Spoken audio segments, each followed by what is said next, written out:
Hi guys, നമ്മളെ പുതിയൊരു വീഡിയോയിലേക്ക് തൊഴിൽ മീഡിയയിലേക്ക് എല്ലാവർക്കും സ്വാഗതം. നമ്മുടെ ഈ ചാനൽ സബ്സ്ക്രൈബ് ചെയ്യുക, ലൈക്ക് ചെയ്യുക എന്ന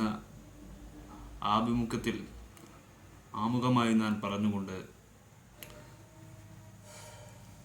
നമ്മൾ യൂട്യൂബ് ചെയ്യാൻ തുടങ്ങിയിട്ട് കുറേ വർഷങ്ങളായി. ഇതുവരെ അതിൻ്റെ പരിമിത ഫലങ്ങളൊന്നും കണ്ടിട്ടില്ലെങ്കിലും നമ്മുടെ ആ ചെയ്തികളൊക്കെ അറിഞ്ഞും അതിൻ്റെ പ്രയാസങ്ങൾ അറിഞ്ഞും തന്നെയാണ് നമ്മൾ ഇന്നും മുന്നോട്ട് പോയിട്ടുള്ളത്. അത് എന്തിനാണോ എന്നറിയില്ല. ചിലപ്പോൾ റീച്ചിന് വേണ്ടിയായിരിക്കാം, ചിലപ്പോൾ നമ്മുടേതായ റിസ്ക് എടുക്കാൻ നമ്മൾ തയ്യാറാകുന്നത് കൊണ്ടായിരിക്കാം. ഞാനിപ്പോൾ പല പടങ്ങളുടെയും അപ്ഡേറ്റ്സ് വന്നിട്ടുണ്ടായി.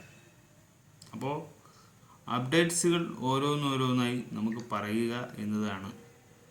2025 നിരവധി പടങ്ങൾ ഇറങ്ങാൻ പോകുന്നുണ്ട്.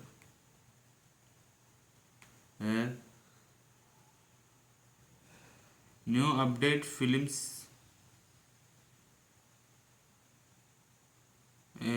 ഇറങ്ങാൻ പോകുന്ന മലയാളം റിലീസ് മൂവി ഒരുപാടുണ്ട്.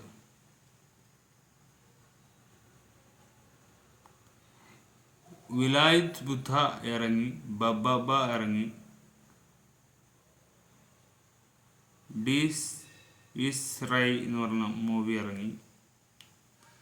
അങ്ങനെ നിരവധി മൂവികൾ ഇറങ്ങി. ഇനി വരാൻ പോകുന്ന റിലീസ്ഡ്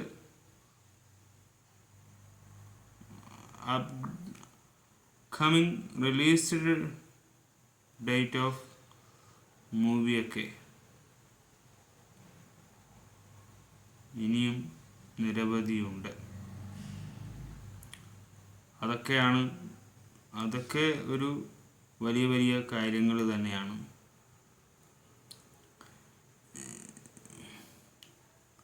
മൂവി അപ്ഡേറ്റ്സ് എന്ന് തന്നെയാണ് നമ്മുടെയും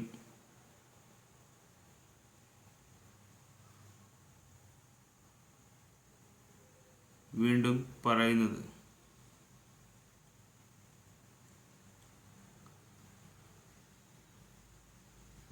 എത്ര ഇതായാലും അതിൻ്റെതായ പവറോടെ തന്നെ സിനിമ വന്നിരിക്കും എന്ന് തന്നെയാണ് പറയുന്നത്.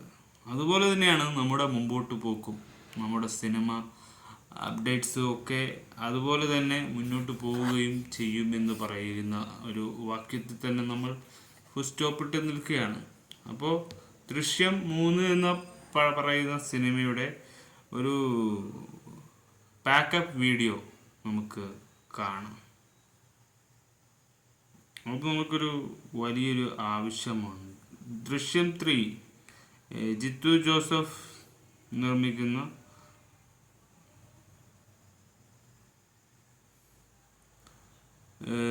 ഒരു മൂവിയാണ്.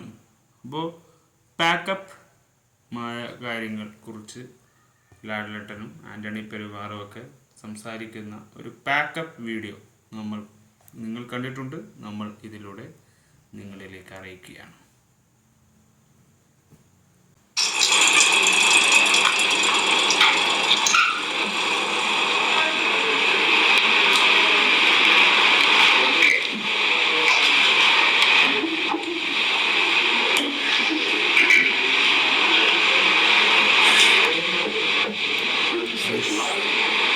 ജോസഫ് ദൃശ്യം 3 പാക്കപ്പ് വീഡിയോ ഏത് ഭാഗമാണെന്ന് നമുക്കറിയില്ല.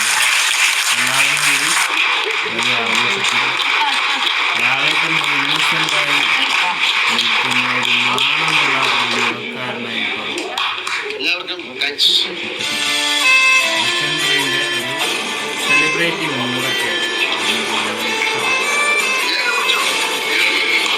നമ്മളിത് ആഗ്രഹിച്ചതാണ്.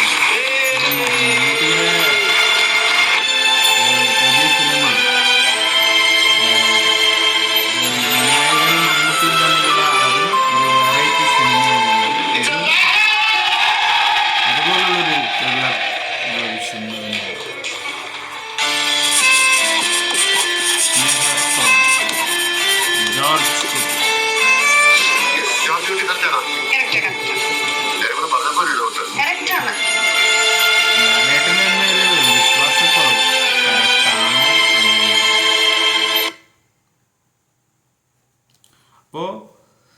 ആശീർവാദ് സിനിമയുടെ ഗംഭീര വരവും ലാലേട്ടൻ്റെ പുതിയൊരു സിനിമ എന്ന രീതിയിലും ദൃശ്യം 3 കാണാം. പക്ഷേ കൂടുതൽ പ്രതീക്ഷയൊന്നും കൊടുത്ത് സിനിമ കാണാൻ പോവണ്ട എന്ന് ജിത്തു ജോസഫ് പറഞ്ഞതുകൊണ്ട് നിങ്ങൾ പോകാതിരിക്കരുത്. കാരണം അതായിരിക്കും പ്രതീക്ഷ എന്ന് എനിക്ക് തോന്നുന്നു. കാരണം വെൽ പ്ലാൻഡ് മെമ്മറീസ് കഴിഞ്ഞപ്പോൾ വളരെ ബിഗായ ഒരു സിനിമയാക്കി മാറ്റിയതായിരുന്നു ഈ ദൃശ്യം എന്നൊരു സിനിമ. ബോളിവുഡിൽ പോലും ബാഹുബലിക്ക് മേലെ പറക്കാനുള്ള തന്ത്രവും കുറുക്കൻ്റെ കണ്ണുമായി വീശുന്ന ഒരു നമ്മുടെയൊക്കെ ജീവിതത്തിൽ നടക്കുന്ന ഒരു അന്വേഷണ ക്രൈം ഇൻവെസ്റ്റിഗേഷനിൽ നടപടിയാവാത്ത ഒരു ഇൻവെസ്റ്റിഗേഷൻ ആയിരുന്നു ജോർജ് കുട്ടിയും കുടുംബത്തിൻ്റെയും കഥ. 2 ഫാമിലി തമ്മിലുള്ള ബന്ധത്തിൻ്റെ ഇവിടെ പോലീസ് കഥാപാത്രമായ സഹദേവനെ പ്രതീക്ഷിക്കേണ്ട, മറ്റു പേരെയാണ് നമ്മൾ പ്രതീക്ഷിക്കേണ്ടത്. ഇതിൻ്റെ അപ്ഡേഷൻ അങ്ങനെയാണ് കൊണ്ടെത്തിക്കുന്നത്. ഇതിൻ്റെ എൻഡാണോ ഫസ്റ്റാണോ ഒന്നും നമ്മളോട് പറഞ്ഞിട്ടില്ല. ഒരു അപ്ഡേറ്റും കൂടുതൽ പറയുകയുമില്ല. അങ്ങനെ കിട്ടിയെങ്കിൽ അത് വെറും ഹ്യൂമറാക്കി മാറ്റിക്കളിയാണ്, അതൊരു ഫണ്ണാക്കുക, അത്രേ കഴിയൂ. ദൃശ്യം എന്നൊരു സിനിമ അത് പൂറായിട്ട് നമ്മുടെ മുന്നിലെത്തണം, അതാണ് നമുക്കിഷ്ടം. പിന്നെ ഞാനൊരു യാത്ര പോവുകയാണ്, അതായത് ഗൾഫിലേക്ക് യാത്ര പോകുന്നത് കൊണ്ട് ബാക്കി ഇനി അവിടെ വെച്ച് കഴിയുമെങ്കിൽ നമുക്ക് റിപ്ലൈ ഒക്കെ അപ്ഡേഷൻ മൂവിയുടെ ചെയ്യാം. അപ്പോൾ നോക്കിയിട്ട് അപ്ഡേഷനൊക്കെ തരാവുന്നതാണ്. ഇവിടെ ഉള്ളപ്പോഴൊക്കെ നമ്മൾ നമ്മുടേതായ അപ്ഡേഷനായിട്ട് പോവുകയാണ്. അപ്പോൾ സിനിമ കാണുന്നവർക്ക് പെർഫെക്റ്റായിട്ട് കാണാൻ പറ്റും. ഇതിൻ്റെ ഒരു വരവ് അറിയിച്ചിരിക്കുകയാണ് ദൃശ്യം 3യുടെ. By four our.